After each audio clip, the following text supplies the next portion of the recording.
for the US Grand Prix. It looks like a decent start from Rossi on second in the grid also. Oi pessoal, tudo bem? A gente voltou para mais uma aula de aceleração vetorial. Você está vendo essas motos aí atrás acelerando, freando, ou seja, ganhando, perdendo velocidade. Você está vendo as motos fazendo curva e já está relembrando do que a gente falou na aula passada sobre a aceleração tangencial e a centrípeta. Pois é, hoje a gente vai ver como calcular essas acelerações, tá certo? E também uma situação, uma aplicação onde as duas atuam num corpo. Então vamos lá, vamos começar.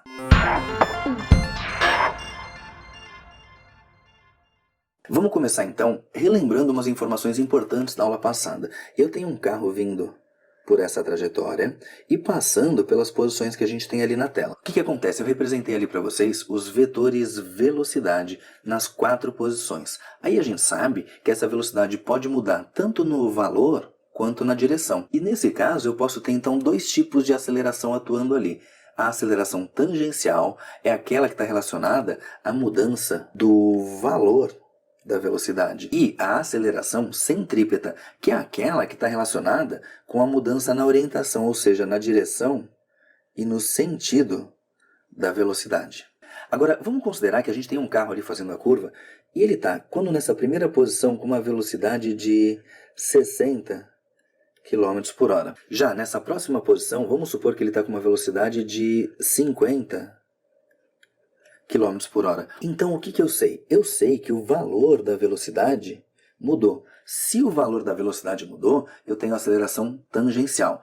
Agora, como o carro está fazendo uma curva, a gente sabe que a direção e o sentido da velocidade estão mudando. E se a direção e o sentido mudam, a gente tem a aceleração centrípeta. Agora, para calcular a aceleração tangencial, a gente vai usar a forma como a gente já aprendeu, que é simplesmente variação da velocidade dividido pelo intervalo de tempo. No caso, para a gente, a variação da velocidade seria simplesmente o quê? Seria a velocidade final menos a inicial.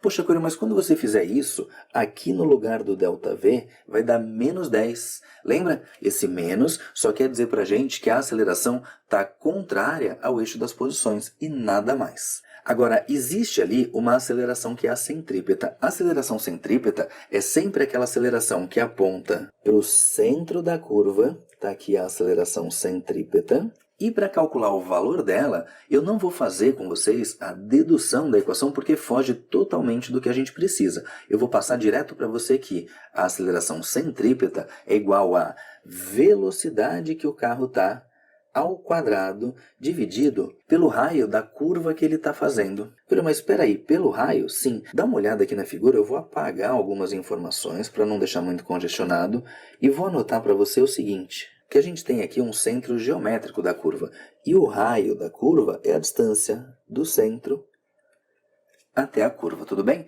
E a velocidade ao quadrado. Eu tinha anotado antes para vocês que, por exemplo, a velocidade aqui era 60 km por hora.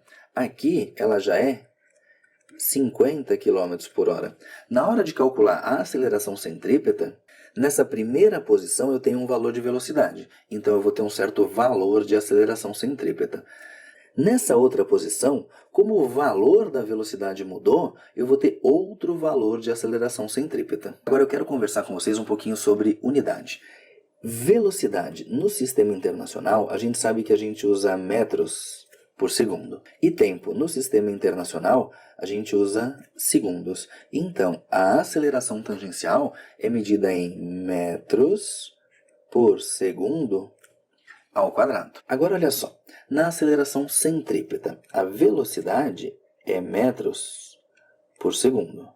A gente não pode esquecer que aqui vai ficar tudo elevado ao quadrado. O raio da curva no sistema internacional é medido em metros. E aí, se a gente trabalhar com essas unidades, a gente vai chegar que a aceleração centrípeta no sistema internacional também é medida em metros por segundo ao quadrado. Então, tanto faz se eu estou falando da aceleração tangencial ou da centrípeta, eu vou medir no sistema internacional em metros por segundo ao quadrado. Ou seja, uma unidade de comprimento dividido por uma unidade de tempo ao quadrado. E aí vamos usar tudo isso que a gente estudou para resolver então 2 exercícios bem importantes. Um carro move-se em uma pista circular com aceleração centrípeta igual a 2,5 metros por segundo ao quadrado. Determine a velocidade do carro, sabendo que o raio é 360 metros. O enunciado já falou ali pra gente que a aceleração é a aceleração centrípeta. A gente sabe que a aceleração centrípeta é dada por velocidade ao quadrado dividido pelo raio. A aceleração centrípeta vale 2,5 metros por segundo ao quadrado, foi dado no enunciado. A velocidade eu quero descobrir, então eu vou deixar v ao quadrado. Dividido pelo raio da curva, que é 360 metros.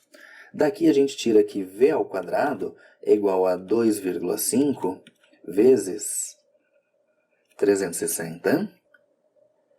E a gente chega que v ao quadrado é igual a 2,5 vezes 360 vai dar 900. E aí, para achar a velocidade é só a gente fazer a raiz quadrada de 900, que vai dar para a gente 30 metros por segundo. Esse é o valor da velocidade com a qual o carro está fazendo essa curva. Exercício 2. Um móvel descrevendo um movimento circular uniformemente variado. Opa, tem novidade aqui, pessoal, olha só. Movimento circular uniformemente variado. Ou seja, se ele é um movimento circular, eu tenho aceleração centrípeta. Mas se ele é variado, eu também tenho a aceleração tangencial. Seguindo o enunciado, tem, em dado instante, velocidade de módulo 10 metros por segundo e aceleração de módulo a igual a 8 metros por segundo ao quadrado. Vamos dar uma olhada lá na figura, por favor. Na figura, a gente vê que a velocidade está vindo para a direita. Agora, dá uma olhada nessa aceleração que está representada aqui para a gente.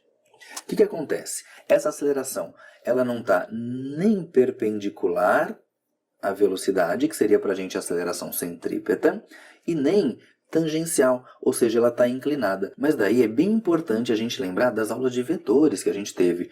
E a gente pode pegar esse nosso vetor aceleração e decompor ele em dois eixos. Então, o que eu vou fazer? Eu vou fazer a projeção desse vetor tanto no eixo horizontal quanto no eixo vertical. E aí eu passo a ter a componente vertical, que é perpendicular ao movimento, e passo a ter a componente horizontal, que é na mesma direção do movimento, porém em sentido contrário. E com isso eu posso afirmar que aqui eu tenho a minha aceleração tangencial e aqui eu tenho a minha aceleração centrípeta. Daí você vai me perguntar, Coelho, mas como você sabe que essa daqui é a aceleração tangencial?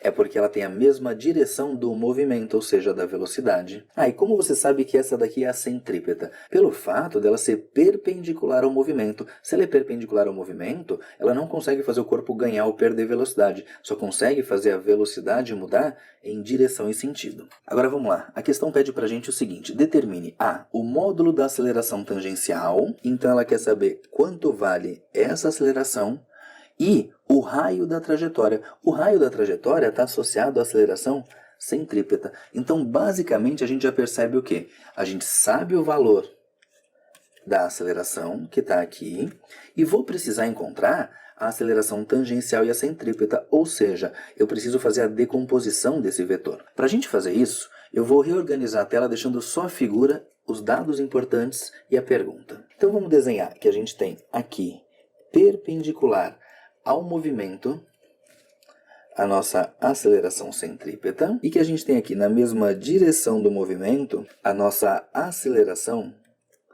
tangencial. Para resolver o item A, eu preciso da aceleração tangencial. Então, a aceleração tangencial é igual a... Quando a gente faz decomposição de um vetor, a gente aprendeu o quê? Que a decomposição, a componente, seja vertical ou horizontal, vai ser o vetor vezes o seno ou o cosseno do ângulo que a gente tem.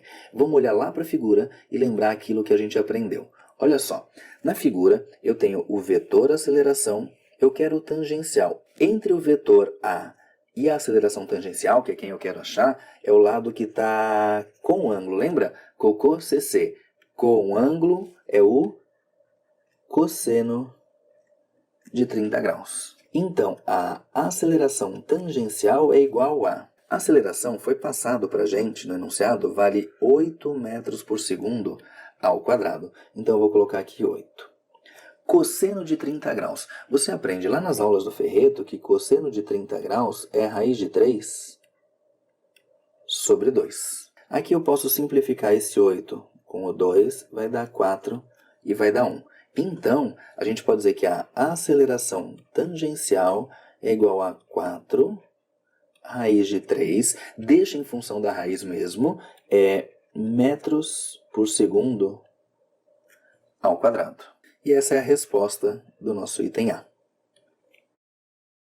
Item B. O item B que é o raio da trajetória descrita. E o raio a gente encontra na equação da aceleração centrípeta, porque a gente sabe que a aceleração centrípeta é dada por v ao quadrado dividido pelo raio. Bom, agora olha só, eu quero achar o raio.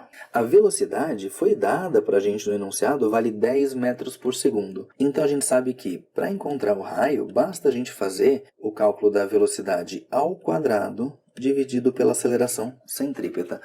Para isso, então, a gente vai primeiro achar o valor da aceleração centrípeta para depois encontrar o raio. Vamos lá então. A aceleração centrípeta é igual a vezes ou seno ou cosseno. Como a gente já usou o cosseno, a gente sabe que agora tem que usar o seno. Mas mesmo assim, vamos dar uma olhadinha lá na figura. Entre a aceleração e a aceleração centrípeta é a região que está sem o ângulo. Lembra? Cocô, CC. Se é C no ângulo, é o seno. Então aqui fica para a gente seno de 30 graus. Vamos lá então. A aceleração centrípeta é igual a aceleração. Foi dado no enunciado para a gente, ela vale 8 metros por segundo ao quadrado. E o seno de 30, a gente sabe lá das aulas do Ferreto, que é 1/2. E aí, simplificando 8 com 2, a gente chega que a aceleração centrípeta é igual a 4 metros por segundo ao quadrado.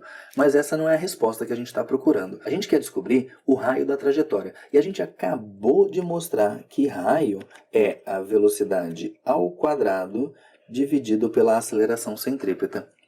Aqui a gente chega que o raio é igual a velocidade é 10 ao quadrado dividido pela aceleração centrípeta, que vale 4. E aí a gente chega que o raio é igual a 10 ao quadrado é 100 dividido por 4. E aí a gente encontra que o raio da trajetória descrita é igual a 100 dividido por 4, 25 metros. Essa é a resposta do item B. Pessoal, e com isso a gente encerra essa parte de aceleração vetorial. A gente falou bastante de aceleração tangencial e aceleração centrípeta. A gente vai usar isso bastante em algumas partes da matéria mais para frente, inclusive nas próximas 2 aulas, quando a gente vai conversar sobre movimento circular, tá certo? Tchau e até a próxima aula.